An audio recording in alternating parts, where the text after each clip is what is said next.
What's up, everyone? Welcome to the Tuesday, June 20th edition of the DraftKings MLB Sims video. This is a new video series I'm going to be putting out every day, Monday through Friday, taking an early look at what the MLB Sims tool is giving us on DraftKings. We're going to walk through some different tabs in the tool, show you how it works, and take a look at what we have as some of the best plays right now. To make the lineups for this, I used Fantasy Cruncher, made 1,000 lineups, 500, 5 3 stacks, 255 2 stacks, and 255 man stacks without a second stack. So also used our projected ownership, added a couple points to it, and used that as the exposure caps. So we should have a pretty decent replica of how the field is projected to play right now. Again, all 5-man stacks. That's not a great replica, but it's good enough for the purposes of this video. Ownership, individual player ownership should pretty much be in line with the projected ownership across the board. That's important for using this tool, again, because you're simulating these lineups against each other. You do want to have a pretty good representation of the field that you are playing. So took care of that. Now the lineups are in. We ran the simulation, and we're first going to highlight, we sorted by simulated ROI over here on the left side. So I'm going to take the top 150 of those lineups. Obviously, you could take fewer if you're playing 20 max, grab the top 20, grab the top 50, whatever. But we're just going to take the top 150 here and see what's showing up. Accidentally unselected those, so let's pull those back up. And then we can click over first to exposures, start with individual player exposures. At the top, Ben Lively showing up the most. Perfectly fine with that. $7,100 pitcher, having a solid season so far. Don't know how long that's going to last, but he's only $7,100. He does have a good matchup with the Rockies, so getting there makes sense at that price tag. Then we get some bats mixed in. Jose Ramirez and Ahmed Rosario, 31% and 27% respectively. The two best bats probably from Cleveland, who is one of the top stacks tonight, going up against Luis Medina and Oakland. Then you have some Seattle or St. Louis bats getting mixed in with Goldschmidt, Edman, Wilson Contreras. Andres Jimenez from Cleveland is in here as well. St. Louis right now for us is second in the top stacks tool. Not a great, actually they're first in the top stacks tool, and they are projected to go on their own. So no surprise that they're showing up quite a bit in the Sims tool. They do have a tough matchup against Mackenzie Gore, but it's still a very high upside spot. And I mentioned it on the show yesterday, but the same thing today. Typically on slates that aren't particularly small and don't have like a Coors game or something else very unusual, it makes me feel good when you see the top hitters coming in around 30% and then just trickling down.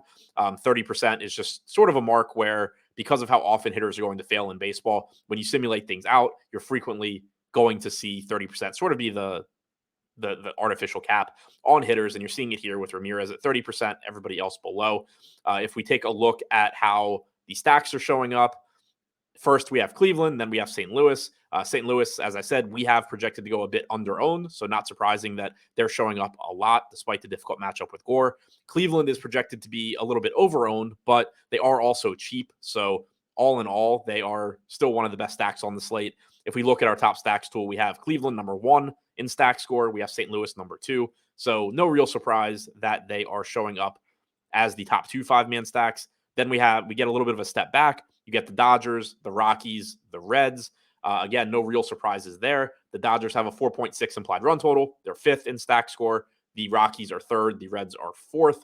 The Reds are projected to go a little bit over-owned. The Rockies are more neutrally owned or even a little bit under-owned. So not surprising that out of the top 5 teams, we do have the Reds 5th, but all 5 of the top stacks here are also 5th in top stack percentage, in stack score in the top stacks tool. So that all makes sense.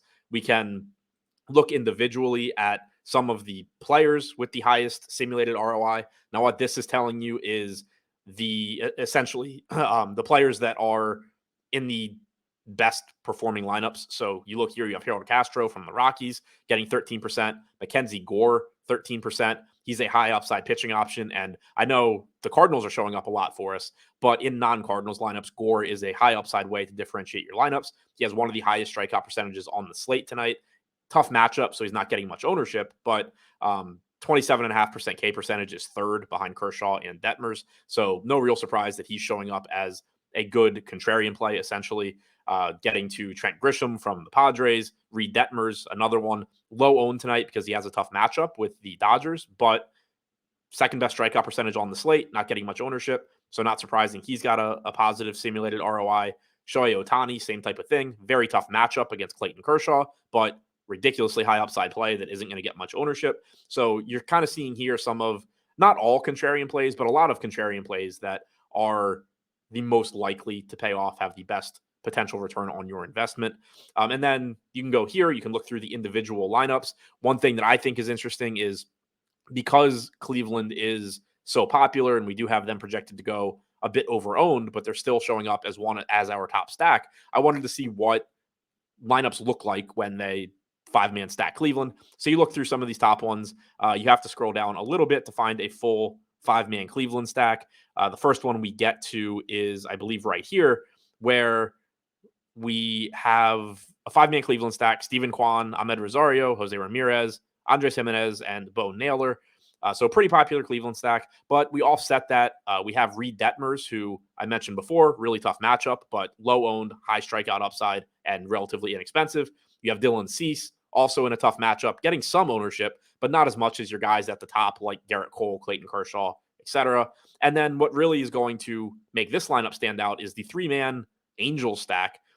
Very tough spot against Kershaw, obviously not likely to come through, but you're getting very good hitters here with Mike Trout, Shohei Ohtani, and Taylor Ward, all at very low ownership. So we have that popular Cleveland stack, but then you're offsetting it with a high upside, low owned Detmers, high upside, low owned Ohtani, Trout, Ward. I scroll down a little bit further, see if we can find another one, see how that looks.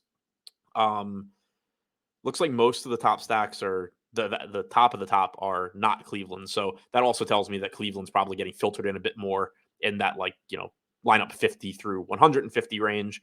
But see if we can find here's one. So Steven Kwan, Ahmed Rosario, Jose Ramirez, Jimenez, and Naylor.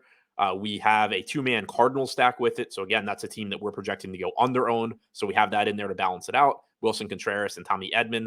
Jake McCarthy, one-off in Milwaukee. And then as far as the pitching goes, 2 popular arms, Cole and Lively. But, again, this is a lineup that we do save some ownership by going to guys like Contreras and Edman. Some of the other lineups at the top, here the top lineup we have is a 5-man Cubs stack with 3 one-offs, 3 very good one-offs. We have Suzuki, Happ, Swanson, Madrigal, and Gomes from the Cubs. Perfectly fine team to stack. I don't expect to get a lot of them.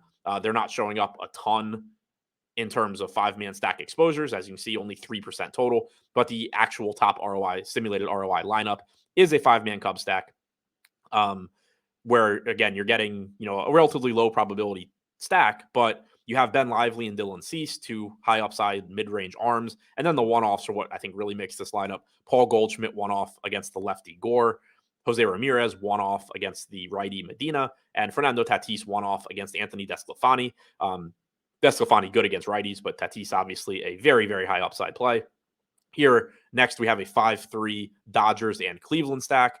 Lively, Gore. So again, we're using Gore here as a high upside, low-owned pitcher. You're getting the 5-man Dodgers stack with good Dodgers, Mookie, JD Martinez, Will Smith, all in there, balancing out the salary with Miguel Vargas and Johnny LaDuca.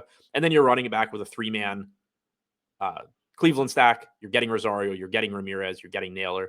So that one looks pretty good as well. So again, this is just a look at, how you can use this tool, the different stuff that you can see right now, early on in the day. Again, obviously stuff can change, but early on in the day, it looks like we're getting to Cleveland, we're getting to the Cards, we're getting to the Dodgers pretty aggressively, actually getting more of the Rockies in that Colorado-Cincy game than the Reds. The field is projected to be about 2x on the Reds compared to the Rockies. So the Rockies, again, showing up today as a good contrarian stack. So that's what we're seeing right now. We can take a look at the pitchers specifically, go in here and filter by position. So contains SP or relief pitcher. Hopefully that works. Maybe we can just say pitcher. So contains pitcher. And now you can see Ben Lively, like I said, coming at the top. You have Dylan Cease and Mackenzie Gore, both in tough matchups, but both cheap with a lot of strikeout upside. Cease is getting around 17% ownership. Gore right now is projected for about 7%. So it does look like we are currently taking a stand on Gore. We're coming in underweight on an expensive Garrett Cole at 19%. He's projected for about 32. Around the field on Valdez, like 2x on Reed Detmers. Again, brutal matchup, but cheap, high upside. coming in under the field on Kershaw. So it looks like we're really prioritizing the mid-range arms here and then getting to some better bats, whereas the field is projected to go to a lot of Garrett Cole, a lot of Clayton Kershaw, and that's going to push them down in terms of the offenses they're able to get to. So that is another thing that makes these Cleveland stacks that we talked about stand out. Is one reason people are going to go to Cleveland so heavily. Not only are they in a really good spot against Medina, but they're cheap. And so you can play Garrett Cole, you can play Kershaw, and then get to Cleveland. What we did in a lot of these Cleveland lineups is we paid down and got really high upside hitters. You know, in the Angels lineup, you have Trout, Ohtani, and Ward. Obviously not an ideal matchup, but still expensive, very good hitters. In this Cleveland, the next Cleveland stack we had found here, we have a Cleveland, Colorado one. Here we go Kershaw, Gore. So again, Gore is offsetting the ownership, and you're able to get some solid bats around them with Diaz, Jones, Lane Thomas from the Nats. So yeah, it kind of points to the fact that you can build lineups in different ways and still get to the teams that you want to get to. The big point of this is, you know, we spend a lot of time in articles on shows and whatever it may be, talking about projections, talking about ownership, talking about top stacks. This is going to basically blend all of that together and show you the best places that you can get to hopefully make some money. So check this out if you haven't already. I'll have a link below this video on Twitter. There will be links below it on YouTube as well. Check those out if you're looking to sign up. But that's it. That's what we have right now in the MLB Sims tool. Thanks for checking out the video, and good luck with your lineups today.